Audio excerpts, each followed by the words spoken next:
The distress beacon had been transmitting for 41 days when the Vethani patrol corvette Sundered Wake picked it up on a routine sweep of the Kessler margins. Subcommander Reth Torani almost dismissed it. The margins were a graveyard of old signals, derelict mining barges, abandoned survey probes, the occasional automated SOS from a colony ship that had broken apart during the expansion wars and scattered its debris across 3 star systems. Most of the beacons out here were ghosts. You logged them, flagged them for salvage assessment, and moved on. But this one was different.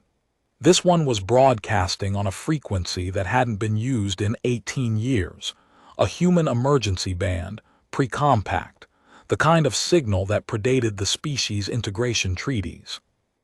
And it was coming from Tessavari IV, a world the Vethani Admiralty had classified as uninhabitable after a planetary survey found nothing but ocean, toxic reef structures, and a marine ecosystem so aggressively predatory that the survey team had lost 2 armored submersibles in the first 72 hours. "It's a human signal," Reth's communications officer said, pulling the waveform up on the bridge display. "Standard emergency burst, repeating every 8 minutes. Origin point is a coral shelf approximately 200 meters above sea level on the northern atoll chain." Reth studied the display. The signal was clean. Too clean for a 41-day-old beacon running on emergency power. The waveform was crisp, the intervals precise, the carrier frequency stable. A neglected beacon degraded. It drifted off frequency, its intervals lengthened as the power cell declined, its waveform acquired noise and distortion. This signal showed none of that. Someone was maintaining it. Someone was adjusting the antenna, cleaning the contacts, keeping the power cell charged, assuming the thing even had a rechargeable cell, which most emergency beacons didn't. Life signs. 1. Human, faint but consistent. Biosign profile suggests adult female, moderate physical stress indicators, no acute distress. She's alive and ambulatory. Cross-reference with missing person registries. The comm officer's fingers moved. Dr. Sira Voss, xenobiologist, contracted by the Galactic Biodiversity Commission for a marine ecosystem survey of Tessavari IV. Vesely Kitas, crew of 3, reported overdue 43 days ago. Commission filed a presumed lost declaration 12 days ago. Presumed lost, the bureaucratic shorthand for we stopped looking. He looked at the tactical display. Tessavari IV hung in the viewport like a dark marble wrapped in cloud bands the color of bruised copper. No stations in orbit. No registered traffic within 4 parsecs. No reason for anyone to be here. The world had been assessed and dismissed twice, and the only thing it offered was an ocean full of predators and a classification file that read like a warning label. Whatever human was down, there had been alone for at least 6 weeks. "Take us in," Reth said. They found her on the reef. The shuttle set down on a flat expanse of calcified coral that jutted from the ocean like a broken tooth, 200 meters above the waterline. The coral was pale gray, streaked with mineral deposits that glittered under the overcast sky. The reef shelf was roughly oval, perhaps 300 meters at its widest point, the only solid ground visible in any direction. Everything else was water, dark water that started at a turbid green near the reef base and deepened to true black at the horizon. The kind of ocean that swallowed light at 3 meters and gave nothing back. Dr. Sira Voss was sitting cross-legged beside the beacon when the shuttle doors opened. Reth was the first one down the ramp. He had 11 years of search and rescue experience across 9 different biomes, and he had learned to read a survivor's condition in the first 3 seconds. Posture, skin condition, eye movement, muscle tone, the way they held their hands. Most long-duration survivors presented in one of 3 states: catatonic withdrawal, manic hyperactivity, or a brittle alertness that cracked at the first sign of contact. He ran the assessment automatically, the way a physician reads a chart before looking at the patient. Sierra Voss was none of those things. She was thin, not skeletal, but the kind of thin that meant she had been rationing carefully. Her skin was weathered dark by wind and salt spray. Her hair was hacked short with what looked like a utility blade, a maintenance cut, because long hair in a salt spray environment becomes a liability within days. She wore the remains of a standard-issue xenobiology field suit, legs cut off at the knee, sleeves removed, torso patched with strips of something fibrous. Her boots were intact. Her eyes were clear. She looked up at him the way someone looks up from a book they're reading, not startled, not relieved, not desperate. Present, aware, as if she had been expecting company and was mildly curious about who had shown up. "Dr. Voss," Reth said. "I'm Subcommander Reth Torani, Vethani Rescue Operations. We received your beacon." "Took you a while," she said. Her voice was rough, not from screaming or crying, from disuse. She hadn't had anyone to talk to. "Your signal was on a deprecated frequency. We nearly missed it." "I know. It was the only band the beacon could reach. The primary transmitter went down with the ship." Reth glanced back at the shuttle. His medical officer, Tessic, was already moving down the ramp with a field kit. Behind him, 2 armed escorts scanned the reef perimeter with pulse rifles at low ready. There was nothing to see, just gray rock, gray sky, and the endless gray-green ocean stretching to every horizon. "Dr. Voss will get you stabilized and aboard. Can you walk?" "I can walk fine, but we have a situation." "What situation?" She turned her head slightly, not toward him, but toward a formation of coral about 15 meters behind her. A low ridge, maybe 1.5 meters high, that curved around a shallow depression in the reef surface. The depression was filled with something dark. At first Reth thought it was shadow or pooled water. Then it moved. The thing that unfolded from the depression was the size of a ground transport. 6 legs, each one segmented like a crustacean's, ending in a curved claw that left gouges in the coral as it shifted. Its body was low and broad, armored in overlapping chitinous plates the color of wet slate, each plate edged with a razor-thin ridge of darker material that caught the dull light like honed metal. Its head, if you could call it a head, was a blunt wedge mounted on a thick, articulated neck, with 2 primary eyes the size of Reth's fist set deep under brow ridges of solid chitin, and a mandible arrangement that unfolded in sections like a piece of military hardware deploying. The mandibles alone were longer than Reth's forearm.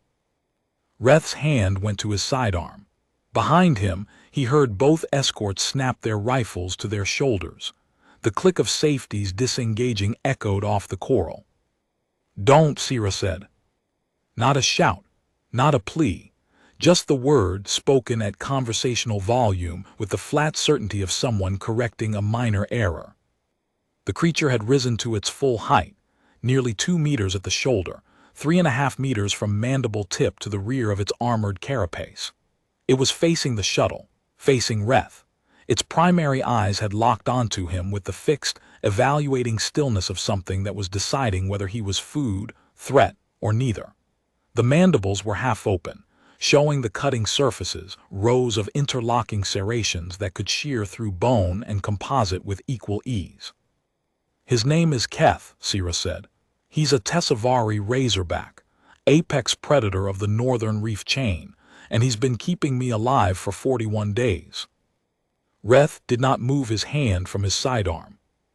His training was screaming at him, Class 7 apex predator, mandible length exceeding 40 centimeters, chitin armor rated against pulse weapons, 6 limbs with claw structures capable of penetrating composite alloy. Every threat assessment metric in his head was redlining. The creature was 3.5 meters of armored killing apparatus, and it was 15 meters from a human survivor who was sitting on the ground in front of it with her back turned.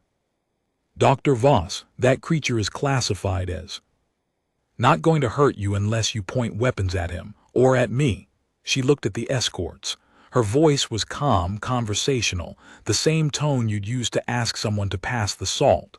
"Lower the rifles, please." The escorts looked at Reth. Reth looked at the Razorback.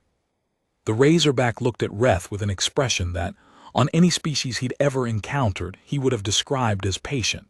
Not aggressive, not defensive. Patient. Evaluative.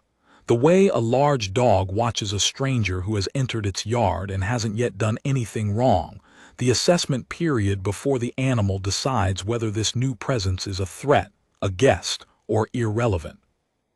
Reth had been assessed by predators before. He had done wilderness rescue on worlds where the canopy hosted territorial flyers with wingspans wider than his shuttle.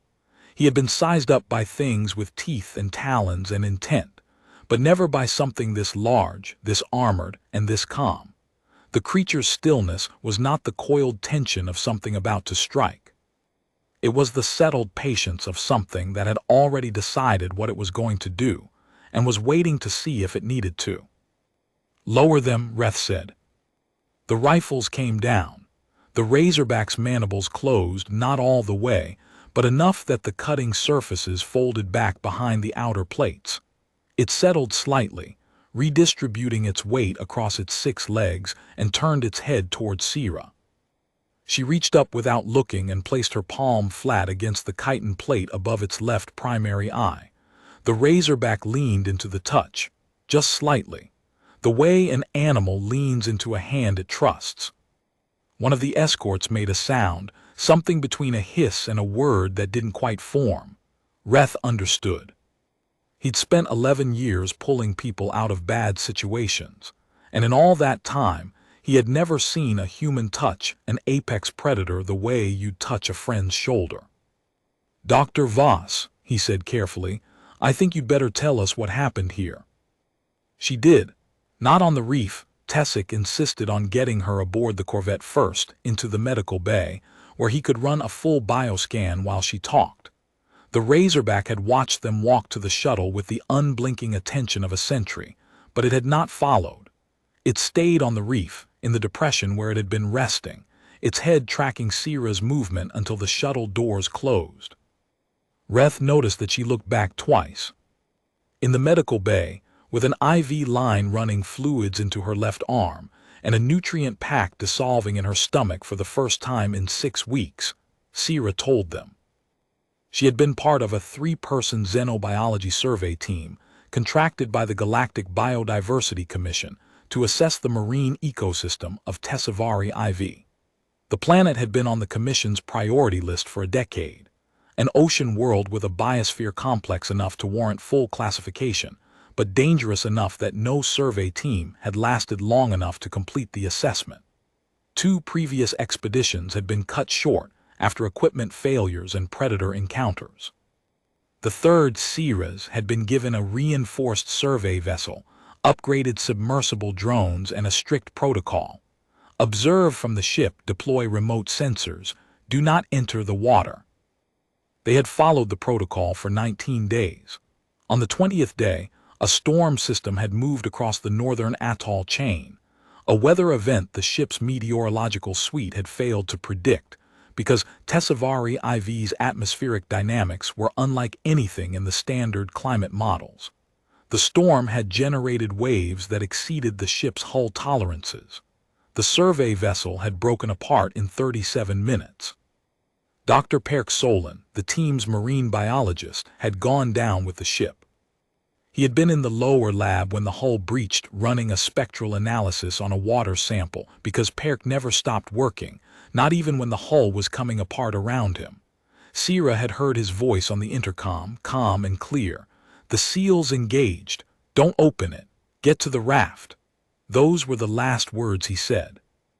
Her hands went still in her lap when she told this part, and Reth recognized the quality of grief that has been carried so long it no longer moves the face. It sits in the body instead, in the stillness of the fingers. Dr. Lysand Owen, the geochemist, had made it into the life raft with Sierra. They had drifted for 2 days before a current carried them onto the northern reef shelf, a calcified coral plateau that rose above the waterline like a mesa, the only solid ground within 800 kilometers. The raft had come apart on the reef's edge, and they had scrambled onto the shelf with whatever they could grab. The medical kit, the water reclamation unit, the emergency beacon, a single utility blade, and the clothes they were wearing. Lysand had suffered a compound fracture of her left femur during the shipwreck. On the reef, the fracture had become infected almost immediately. The atmosphere was saturated with trace minerals that acted as accelerants for bacterial strains, and the raft's medical kit wasn't calibrated for local ecology. Lysand had died on the 7th day. Her last words had been about the mineral composition of the coral, a researcher to the last. Sierra had wrapped her in the remnants of the raft's thermal blanket and placed her in a crevice deep enough that the tide couldn't reach her. "That left me alone on a reef the size of a parking lot," Sierra said, "with a beacon that could only transmit on a deprecated frequency, a medical kit, a water reclamation unit from the raft, and whatever I could scavenge from the wreckage that had washed up on the shelf." "Food?" Reth asked. "Emergency rations for 6 days. After that, I had to find my own." On a reef. On a reef surrounded by an ocean full of things that wanted to eat me, yes. She paused. The IV drip clicked softly in the silence. "That's when I met Keth." Day 8. The rations were gone. Sierra had spent the previous day cataloging everything on the reef that might be edible, certain varieties of calcified algae that grew in the tide pools at the base of the shelf, a species of small armored crustacean that sheltered in the crevices during high tide and could be pried out with a piece of hull metal. The crustaceans were the size of her thumb. She would need about 40 of them to make a meal. The algae tasted like chalk soaked in battery acid. Neither source provided enough calories to sustain her for more than a few days. She was at the edge of the reef, crouched over a tide pool, prying crustaceans off the underside of a coral ledge with a strip of hull plating, when the water below her changed color. Not gradually, instantly. One moment the pool was clear, the next it was dark, and then something rose from beneath the surface with a speed that made the water explode outward in a flat sheet. She threw herself backward. The crustacean scattered. A mandible the length of her forearm slammed into the coral where her hand had been and left a gouge 3 centimeters deep. The razorback hauled itself onto the reef edge in a single motion, 6 legs finding purchase on the wet coral, chitin plates shedding water in sheets, mandibles fully deployed. It was enormous. It filled her field of vision. Its primary eyes locked onto her with the absolute, unwavering focus of an apex predator that has identified prey and is calculating the geometry of the kill. Sierra froze. Not out of terror, out of training. 22 years of xenobiology fieldwork had taught her that the moment between a predator's decision to strike and the strike itself was the most information-dense interval in the natural world. In that gap, which could last anywhere from half a second to 30 seconds depending on the species, the predator was processing everything: size, posture, speed potential, threat indicators, scent, sound. The entire behavioral portfolio of the target was being evaluated against every encounter the predator had ever had, every chase, every kill, every prey animal that had gotten away, and taught it something about what not food looked like. 7 of those 22 years had been spent studying apex predators specifically, the top of their respective food chains on worlds where the margin between observation and death was measured in the researcher's ability to read behavioral cues and respond correctly. She had been charged by a Kesrani barb stalker on Den IV and had survived by reading its pre-strike posture and stepping 3 centimeters to the left. She had spent 14 months in a research blind on Orith, studying thermal hunters in territory where the average survival time for an unprotected humanoid was 46 minutes. She understood predators. She understood that the animal in front of her was reading her the same way she was reading it. The razorback had never encountered anything her size and shape. She was the first human it had ever seen. Possibly the first terrestrial biped it had ever seen. The marine ecosystem of Tessavari IV had no land-dwelling species larger than the thumb-sized crustaceans she'd been trying to eat. She was something new, And for a predator, something new was either food or not food, and the determination was made in the next 3 seconds. Sierra exhaled, slowly. She lowered her center of gravity, bending her knees slightly, making herself smaller without crouching. Crouching was a prey posture on most worlds. She turned her head slightly to the side, breaking direct eye contact. She kept her hands visible, open, still. The razorback's mandibles twitched. The outer plates shifted, clicking against each other with a sound like stones being struck together. Its primary eyes tracked the movement of her hands, then her face, then her hands again. It did not strike. 3 seconds passed, 5, 10. The razorback settled. Not fully, it was still at full extension, legs braced, mandibles ready. But the killing tension had dropped by a fraction. Whatever algorithm was running behind those dark, calculating eyes had processed her behavior and flagged it as something it didn't have a category for. Sierra breathed. "Okay," she whispered. "Okay, we're going to figure this out." The razorback tilted its head. The movement was small, a few degrees of rotation on that thick, articulated neck, but it was the first non-aggressive motion it had made, an investigative gesture. The kind of head tilt that meant the animal was processing auditory input and finding it interesting. She talked to it, not because she thought it understood language, because she understood that the sound of a calm, steady voice was one of the most effective de-escalation tools across every predatory species she had ever studied. Pitch mattered more than words. Rhythm mattered more than meaning. What the animal heard was not English. It heard a consistent, low-frequency vocalization pattern that carried no threat harmonics, no distress signals, no challenge. She talked about nothing, about the water, about the crustaceans, about the way the cloud cover shifted across the sky in bands that looked like geological strata turned sideways. The razorback listened. Its mandibles folded back, stage by stage, until the cutting surfaces were fully retracted behind the outer plates. Its legs adjusted, lowering its body by a hand's width. Its primary eyes softened, not literally, but the fixed predatory lock relaxed into something broader, more ambient. The way a guard dog's gaze shifts from target acquisition to general surveillance when it decides the visitor isn't a threat. After 20 minutes, it turned and slid back into the water. It moved without sound. The surface closed over it like a wound healing. Sierra sat on the reef for a long time after that, shaking. Not from fear. From the adrenaline that fear leaves behind when it drains out of the body, the chemical residue of surviving something you shouldn't have survived. That was day 8, she told Reth and the medical team. I didn't see him again until day 10. Day 10. She had eaten the last of the edible algae and was calculating how long a human body could function on seawater condensation and mineral deposits before the organs began shutting down. The answer was approximately 6 days, and she was on day 2 of that countdown when the razorback appeared again. Same spot. The tide pool at the edge of the shelf. Same explosive emergence from the water, but this time it did not lock onto her.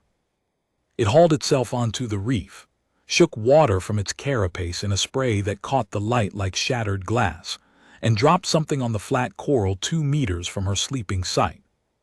A fish, or the Tessavari equivalent, a creature the size of her torso, silver blue, with a flattened body and dense muscle structure. It was freshly killed. The bite marks on its flank were precise, a single mandible strike through the gill plate, severing the spinal cord. Clean, efficient, the kill of something that hunted to survive.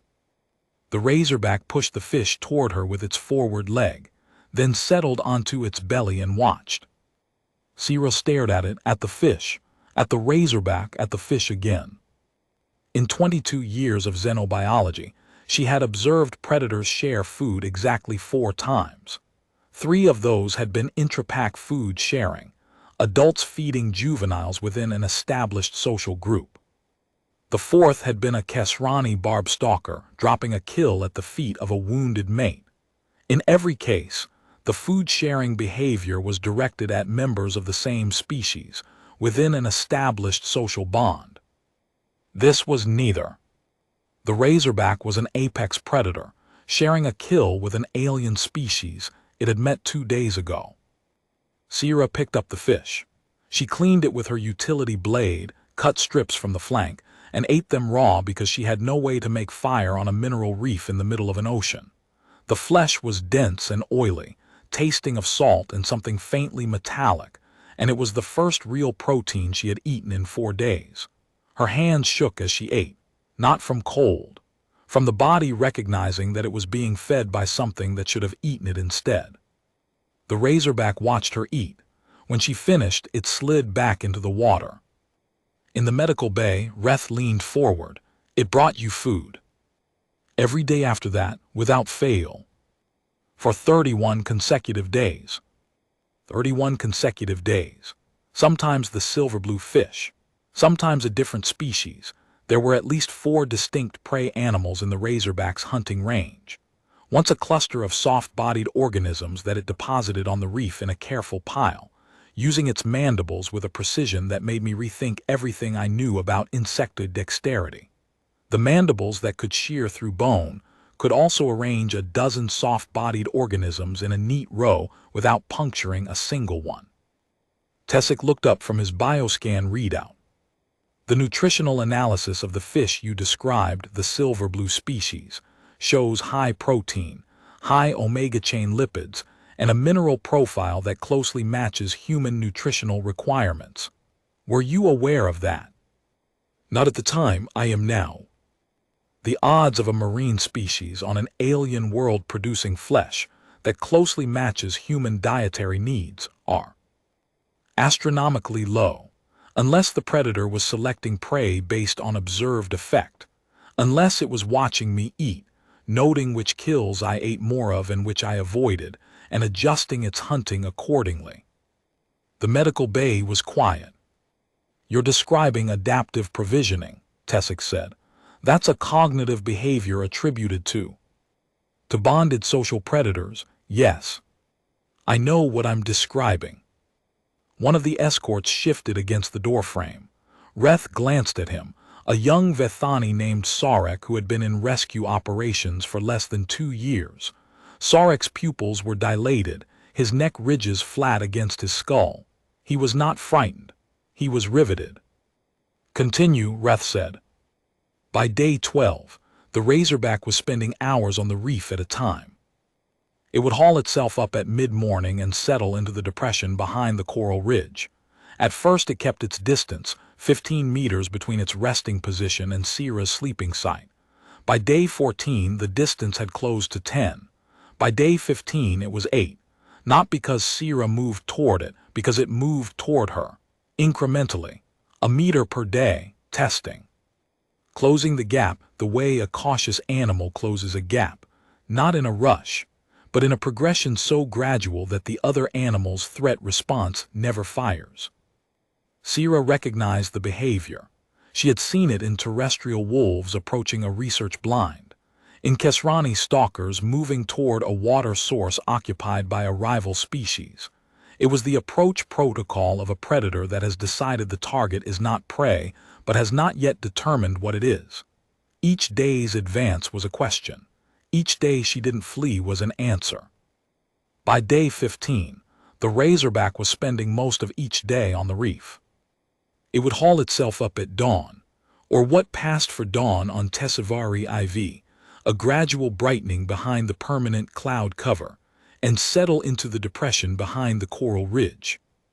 It rested there during the heat of the day, its carapace absorbing warmth from the rock, its eyes half closed but never fully shut.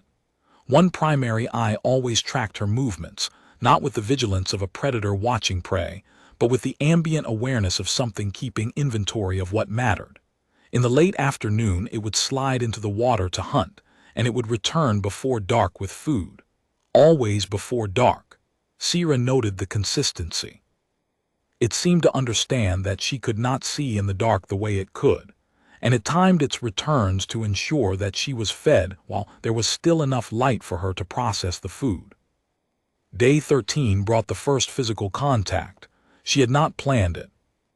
She was sitting near the depression, eating the morning's fish, the silver-blue species, which she had come to think of as the primary staple, when the razorback shifted in its resting position, and one of its forward legs extended toward her. Not reaching, resting. The leg lay on the coral between them like a bridge that neither of them had decided to cross. Sierra extended her hand and placed it on the middle segment of the leg. The razorback did not move. Its mandibles clicked once, a single soft tap. An acknowledgement. The chitin was warm under her fingers, warmer than the ambient air, which meant the razorback was endothermic, a trait she had not expected in an insectoid species. The surface was smooth and dense, with a faint vibration running through it too fast for a heartbeat. A neural hum. The creature's nervous system operated at a frequency she could feel through her fingertips. She withdrew her hand. The razorback's leg stayed where it was. The next day, it was a half-meter closer. Day 17. Keth designation mine. The specimen has a distinctive notch in the third plate of his right mandible array, likely from a territorial fight. Did not hunt today. Remained on the reef throughout the day. Repositioned twice, both times in response to wind direction changes that preceded wave surges against the base of the shelf. He moved to the windward side of the reef each time, placing his body between the shelf edge and my position. Interpretation: weather-responsive protective positioning. He is shielding me from the surf. Day 19. I tried to descend to the lower shelf to reach a richer tide pool. Keth blocked my path. Not aggressively, he simply moved into the space between me and the edge, lowered his body and waited. I tried to step around him. He repositioned. 3 times. The lower shelf was wet, the coral slick with spray. He would not let me walk on it. I went back to the upper shelf. He followed. An hour later, a rogue wave swept the lower shelf clean. Everything on it, the algae, the crustaceans, the loose wreckage I'd been planning to salvage, was pulled into the ocean. If I had been standing there, I would have gone with it. Day 22. Storm system. The worst yet. The sky dropped to the color of gunmetal, and the barometric pressure fell so fast my ears popped twice in 10 minutes. The ocean went flat first, that false calm that experienced sailors on Earth called the glass, the moment before the wind arrived, and then the swells came. Not the normal 4-meter rollers that hit the reef base twice a day. These were walls, 8 meters, 10. They hit the atoll with a force that I could feel through the coral, a percussion that vibrated up through my boots and into my spine. I started to move toward the highest point of the shelf, the outcrop I had been using as a landmark, but Keth was already there. He had moved to the high ground 20 minutes before the first wave hit. 20 minutes. He had read the storm coming before I had read the barometer, and he had positioned himself at the single point on the reef that was above the surge line. He was waiting for me. Not looking at me, looking at the ocean, but waiting. I anchored myself to the outcrop with strips of hull plating. Keth encircled the base with his body, 6 legs splayed for maximum stability, chitin plates angled into the wind at precisely the angle that would deflect the most water with the least drag. It was not a random posture. It was an engineering solution. He did not move for 6 hours. I could feel his body heat through the coral. The wind screamed around us. Twice, a surge crested high enough to hit his carapace directly, and both times his legs absorbed the impact without shifting. His claws dug into the coral and held. 800 kilograms of body weight anchored against the ocean because the thing he was sheltering weighed 60. When the storm passed, my sleeping site 30 meters from the outcrop had been washed clean. If I had stayed there, the surge would have taken me. By day 22, when the razorback moved, I moved. Not out of obedience. Out of the understanding that this animal knew its world better than I ever would. Day 26. I fell. Slipped on wet coral, dropped 2 meters onto a ledge, and felt something in my right ankle give a sprain, bad enough that I couldn't put weight on it. Keth was in the water. He surfaced within minutes. He climbed onto the ledge, which barely held his weight, and extended his forward right leg rigid, planted. A structural support. A handhold. I used it to pull myself upright. He held the position until I was standing, his leg locked, his body braced, absorbing my weight without shifting. Then he climbed to the upper shelf ahead of me, moving slowly, pausing at each change in elevation, and waiting for me to follow. He matched my pace for 3 hours while I hobbled back to my sleeping site. 3 hours. An apex predator that could cross the entire reef in 30 seconds spent 3 hours walking at the speed of a limping human. Day 30.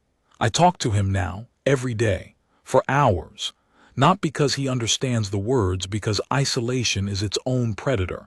It doesn't come fast, it comes slow, and it doesn't take the body, it takes the mind.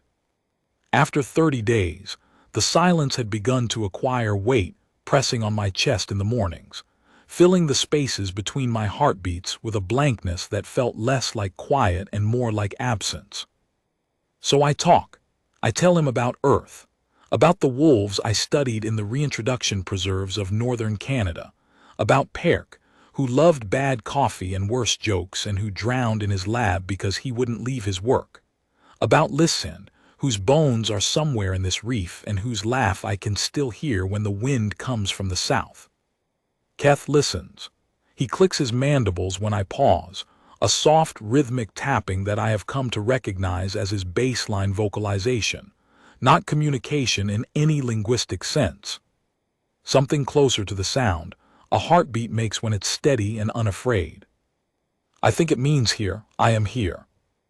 Day 31. I cut my hand trying to pry open a tide pool access, a shallow cut deep enough to bleed freely. I cleaned it, wrapped it, and thought nothing of it. Keth noticed. He was 8 meters away. I made no sound, but he rose, crossed the distance in 3 strides, and lowered his head until his primary eyes were level with my hand. His mandibles opened fractionally, a sensory gesture, sampling the blood. Then he turned, walked to the tide pool I'd been trying to open, and split the coral apart in a single motion. He had opened my food source for me, because I had hurt myself trying to do it manually. Day 33. A hull panel from the survey vessel had washed up, too heavy for me to move, but the insulation material inside would make a sleeping pad. I had been trying to pry it loose for 2 days. Keth walked over, studied the panel, studied me, and placed the tip of his right mandible against the seam between 2 hull sections. The hull alloy separated with a sound like tearing fabric. He peeled the outer layer back, exposing the insulation core, and stepped back. That night I slept without shivering for the first time in 3 weeks. The mandibles that could shear through hull alloy had placed their cutting edge with the precision of a surgeon's scalpel. Day 35. Something came up from the deep water. The swells flattened. The background sound of waves dropped to nothing. The water below the shelf turned black, not dark blue, black, as something rose from beneath the thermocline, something so large it displaced the light. A shadow under the surface, longer than the reef was wide, circling in a slow lateral sweep. Keth went from resting to full extension in less than a second. His carapace plates lifted in a way I had never seen, exposing secondary spines along his dorsal ridge. Black, curved, sharp as needles. They doubled his visual profile. He looked like something designed by a weapons engineer and then given a soul by accident. The shadow circled for 20 minutes. Keth tracked it without moving, rigid, elevated, spines erect, mandibles open showing every serration. The display said one thing in the universal language of predators. This ground is held, and the cost of contesting it is higher than you want to pay. The shadow sank. The swells resumed. It came back on day 37. This time Keth did something new. He moved to the very edge of the reef and struck the water with his forward leg. A single massive impact that sent a concussion wave through the water column. I felt it in my chest. The shadow sank faster than before and did not return. Day 39. I woke in the dark to find Keth's body curved around my sleeping site, not touching me, surrounding me. a perimeter of chitin and mass and heat that enclosed the space where I slept the way a fortress wall encloses a courtyard. I lay in the dark and listened to his breathing, slow, deep, the bellows rhythm of something many times my size, and I felt something I had not felt since the ship went down. Safe, not the fragile safety of emergency equipment functioning within tolerances.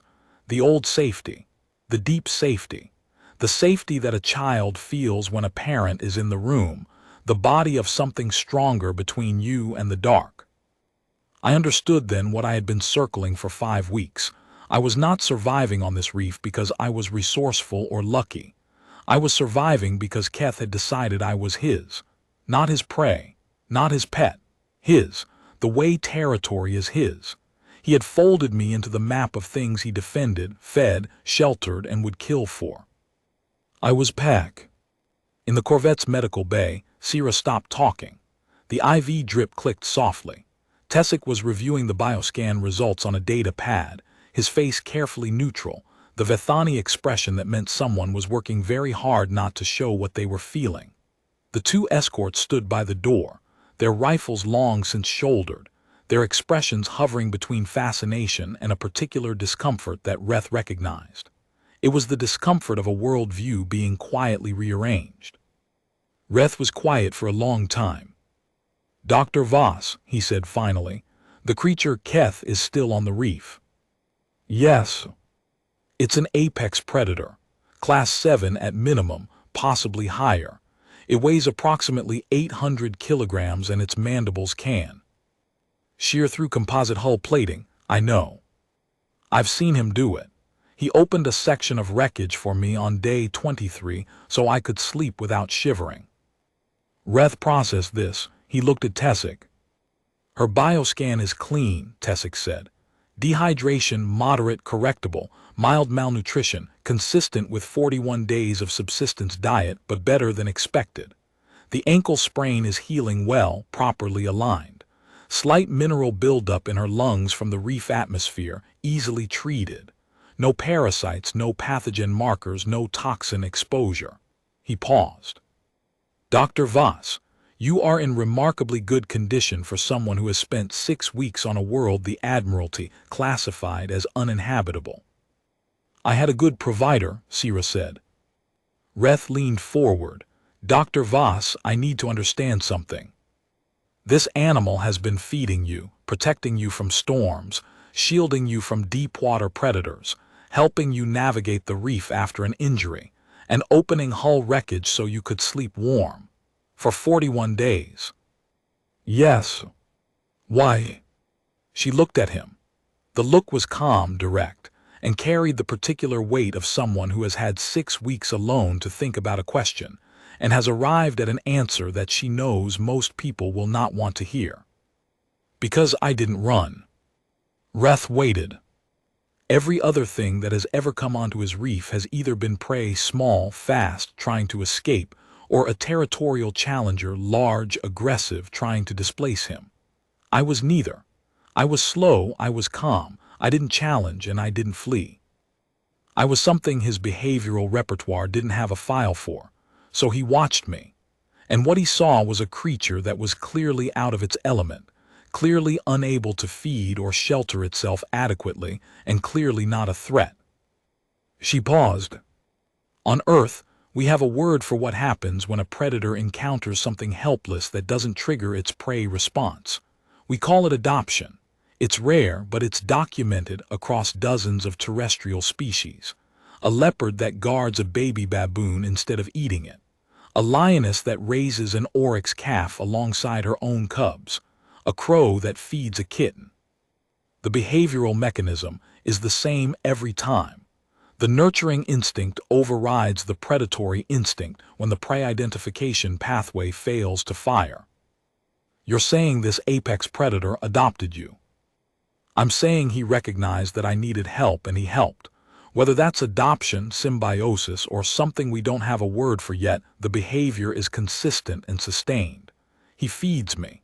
He shelters me. He defends the reef perimeter against anything that approaches. When I fell, he helped me stand.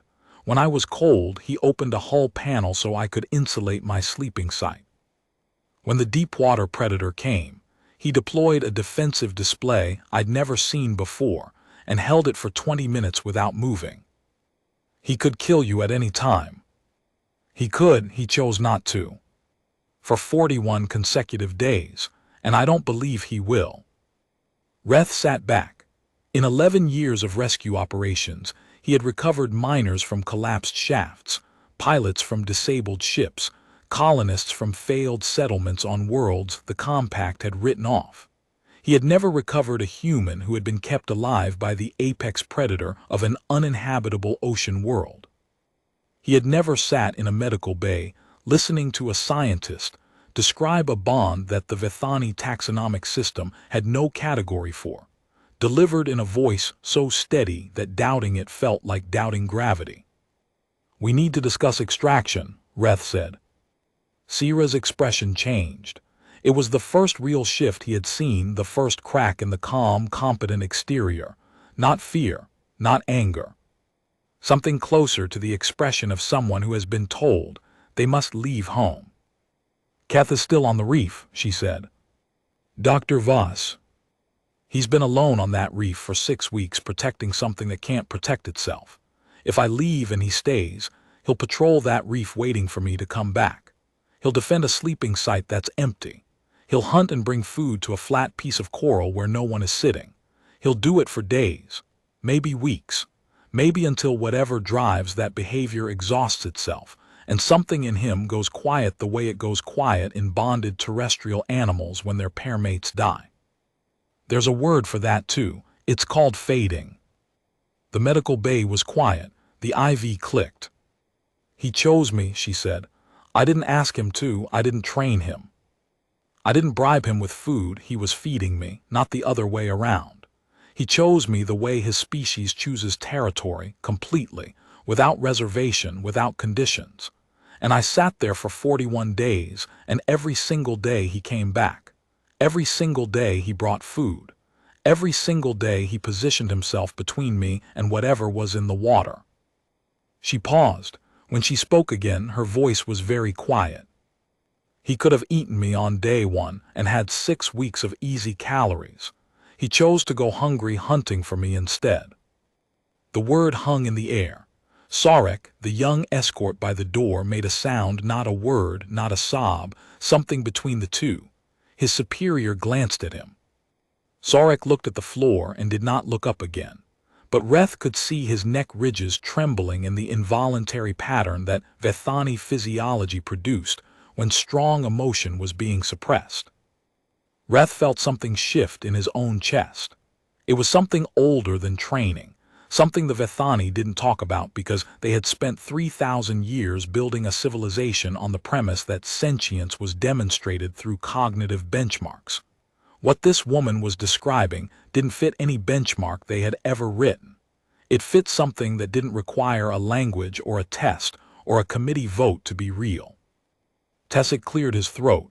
"The bioscan data is consistent with her account. Nutritional markers indicate a sustained protein-rich diet over at least 30 days.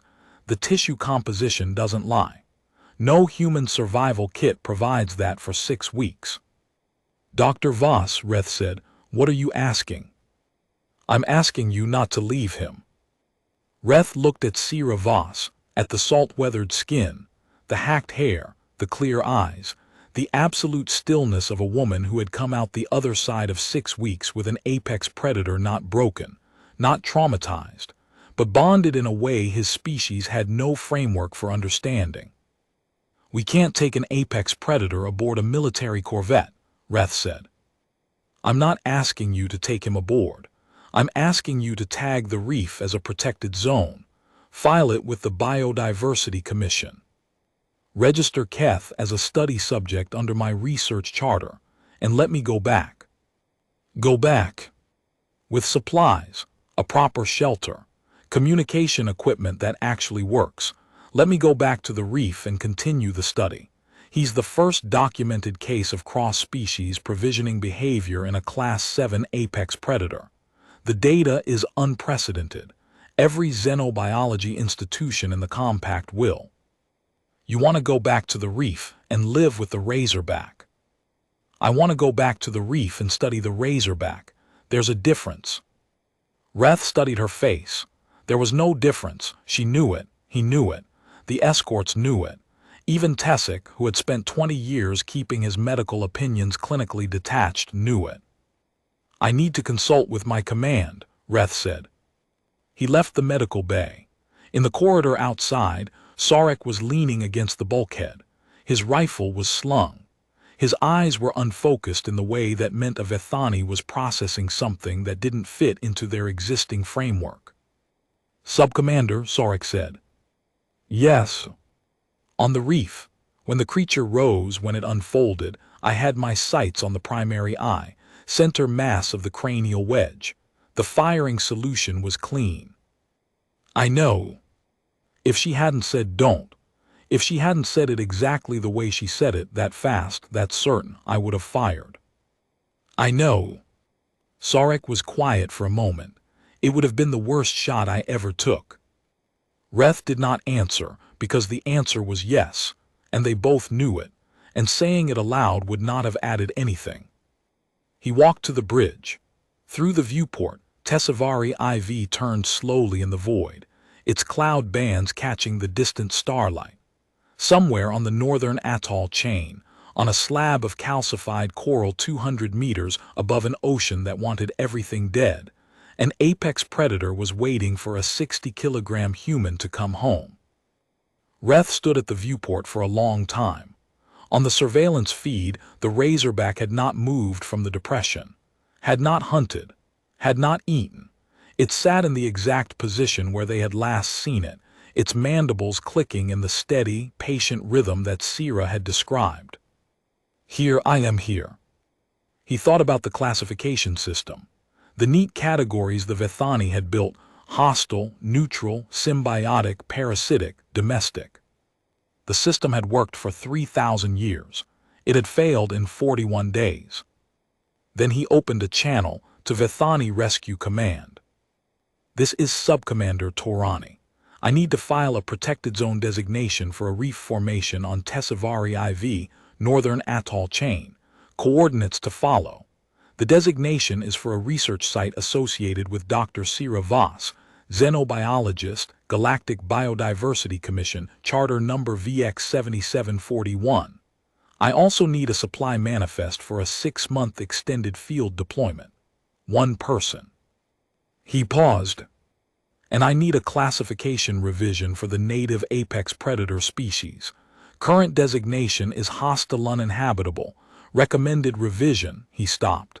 He thought about the bioscan, the fish, the storm, the 3 hours on the ledge, the 6 hours of an 800-kilogram body wrapped around a coral outcrop while the ocean tried to take everything. Recommended revision is territorial protective, he said, with a secondary classification of provisioning bonded. The comm officer on the other end was quiet for a moment. Subcommander, that classification doesn't exist in our system. It does now. 3 days later, the shuttle landed on the reef again. Sira walked down the ramp carrying a proper field shelter, a communications array, a 6-month supply kit, and a set of research instruments. She also carried a field notebook, a paper and pencil, because electronic devices malfunctioned in the reef's mineral-dense atmosphere. The notebook had been Tessic's idea, and it was the most thoughtful gesture anyone had offered her in 44 days. Sarek had come to the shuttle bay to see her off. He had not said anything.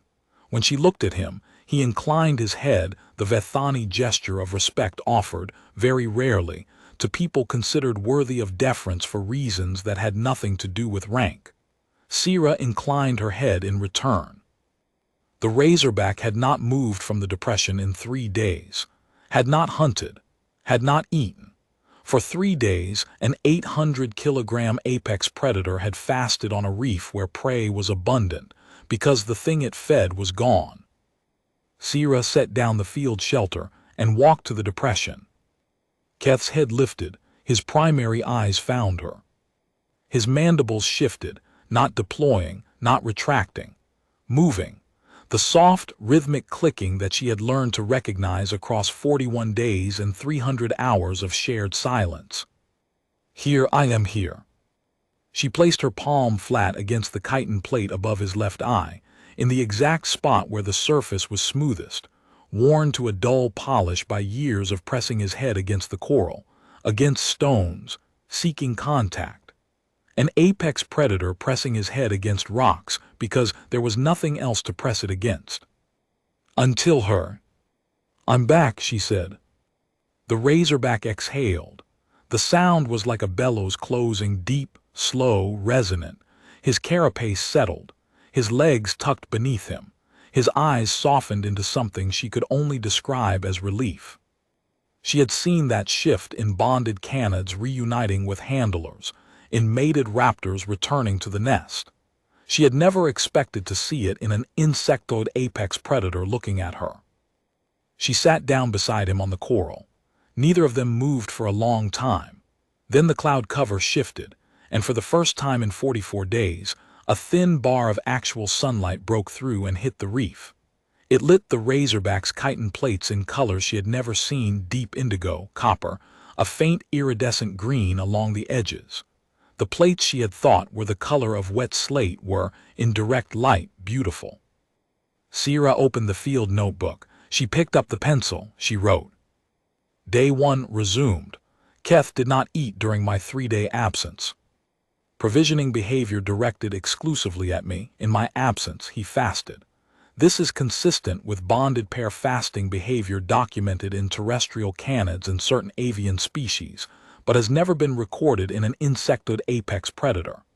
Classification revision filed by Subcommander Torani, provisioning bonded, is taxonomically novel.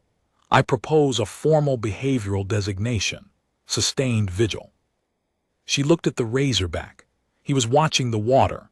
The ocean stretched to every horizon, dark and vast and full of things with teeth. Above them, the cloud cover was already closing, the bar of sunlight narrowing to a sliver. Keth shifted his weight and pressed his head gently against her shoulder. She felt the warmth of him through the fabric of her suit. 800 kilograms of chitin and muscle and mandibles that could shear through a ship's hull, leaning against her with the care of something that understood, on whatever level understanding lived in a mind shaped by evolution instead of language, that she was small and important and his. She put down the pencil. Yeah, she said, I missed you too. On the Corvette's bridge, Reth watched the supply shuttle lift off. On the tactical display, 2 biosigns pulsed on the reef's surface, one human, one not, close together. The human's pulse was steady at 62 beats per minute. The razorback's neural frequency had shifted from the agitated pattern of the past 72 hours back to its baseline hum. It had calmed down. Because she was back. Tessic appeared beside him. The Admiralty wants a report. They want to know why we left a civilian researcher on an uninhabitable world with an unclassified apex predator. I know what they want, Reth said.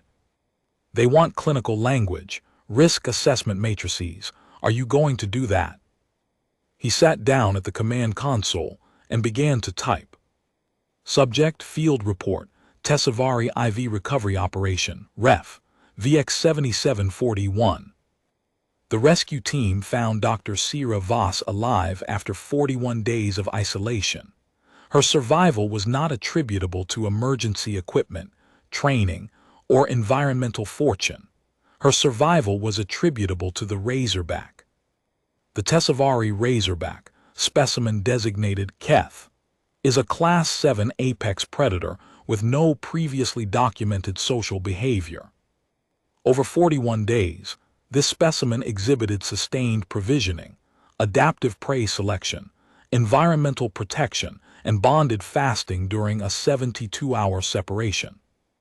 Recommendation: the razorback species should be reclassified from hostile uninhabitable to a new category that Dr. Voss has proposed calling sustained vigil.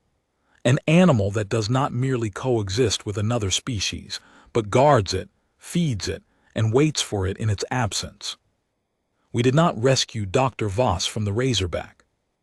We found the Razorback rescuing her. Reth read the report once. He considered softening the final line, making it more clinical, more defensible, more aligned with the cautious language the Admiralty preferred. He didn't. He hit send. On the reef far below, Sierra Voss sat beside an 800-kilogram insectoid predator on a slab of coral in the middle of an ocean that wanted everything dead, and the Razorback pressed its head against her shoulder, and neither of them moved, because neither of them needed to be anywhere else.